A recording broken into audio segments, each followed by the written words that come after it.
क्या आपने कभी सोचा है कि भारत में हत्या के 40% मामले अनसुलझे रह जाते हैं? जब एक हत्यारा खुलेआम घूमता है तो उस डर का क्या असर होता है जो समुदायों को चिरकालिक अनिश्चितता में डाल देता है। आज हम एक ऐसे मामले की चर्चा करने जा रहे हैं जिसने जबलपुर को हिलाकर रख दिया। एक ऐसा केस जहां हत्यारा 3 महीने तक पुलिस को मूर्ख बनाता रहा। जानिए इस खौफनाक सच के पीछे की कहानी। नमस्कार दोस्तों, क्यूरियस इनसाइट्स चैनल में आपका स्वागत है, जहां आज हम बात करने जा रहे हैं जबलपुर के उस दोहरे हत्याकांड की जिसने पूरे शहर को हिलाकर रख दिया था। इस वीडियो में हम जानेंगे कि कैसे एक हत्यारी ने पुलिस को 3 महीने तक एक राज्य से दूसरे राज्य में घुमाया। क्या वह वाकई इतना चालाक था या फिर कोई और खेल? आइए जानते हैं इस सच्ची घटना के बारे में। अगर आपने अभी तक चैनल को सब्सक्राइब नहीं किया है तो प्लीज़ इसे सब्सक्राइब कर लें एवं वीडियो में अंत तक बने रहें। 15 मार्च की सुबह जबलपुर रेलवे विभाग के अधीक्षक राजकुमार विश्वकर्मा और उनके 8 साल के मासूम बेटे तनिष्क की उनके ही रेलवे क्वार्टर में बेरहमी से हत्या कर दी जाती है। एक ऐसा हादसा जो न केवल उनके परिवार बल्कि पूरे शहर के दिल को झकझोर कर रख दिया।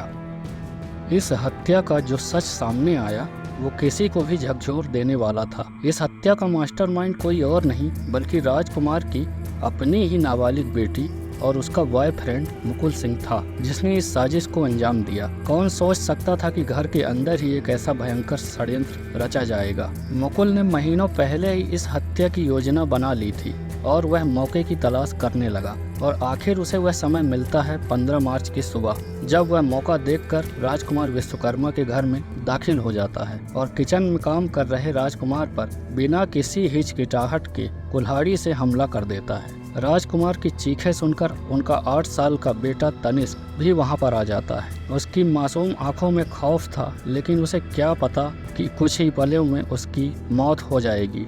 इसके बाद ये हत्यारे यहीं नहीं रुकते। ये दोनों मिलकर शवों को काटकर उनके टुकड़ों को फ्रिज में भर कर रख देते हैं एवं हत्या के बाद 3 घंटे तक घर में ही रहकर सबूत मिटाने की भी कोशिश करते हैं। अगरबत्ती जलाते हैं ताकि बॉडी से बदबू बाहर न जाए। यही नहीं, दूध वाले से सुबह दूध भी लेते हैं जिससे बाहर के लोगों को शक ना हो, और फिर घर की पूरी सफाई करके इसके बाद ये दोनों पहले स्कूटी पर सवार होकर रेलवे स्टेशन जाते हैं और उसे वहीं स्टैंड पर पार्क कर देते हैं।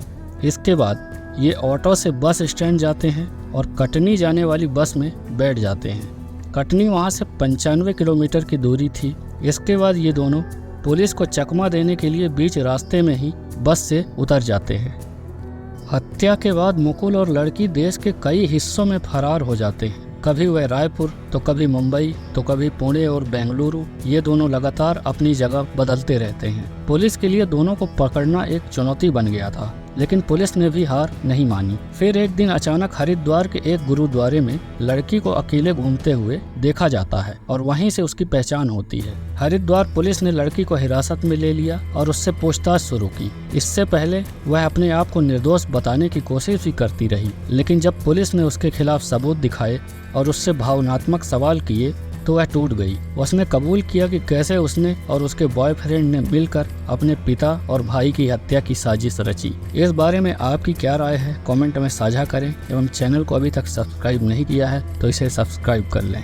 मुकुल और वह लड़की इससे पहले भी सितंबर 2023 में एक बार घर से भाग चुके थे और भोपाल में पाए गए थे। पुलिस ने लड़के पर आईपीसी और पॉक्सो एक्ट के तहत अपहरण और बलात्कार का मामला दर्ज किया था और उसे जेल भेजा गया था। हत्या से कुछ दिन पहले ही वह जमानत पर बाहर आया था। इसी बीच इस घटना से आहत होकर नाबालिग लड़की के पिता ने उसे दूसरे जिले में स्थित अपने पैतृक गांव भेज दिया था, लेकिन वह 10वीं की परीक्षा देने के लिए फिर से जबलपुर लौटकर वापस आती है। पुलिस का कहना है कि यही वह समय था जब मुकुल और लड़की ने राजकुमार की हत्या की योजना बनाई। अपने पिता और भाई की हत्या के बाद लड़की लापता हो गई और अपने रिश्तेदारों को एक वॉइस मैसेज के जरिए बताया कि लड़के ने उसके पिता की हत्या कर दी। आखिरकार 30 मई की रात मुकुल सिंह ने जबलपुर के सिविल लाइन थाने में पहुंचकर सरेंडर कर दिया।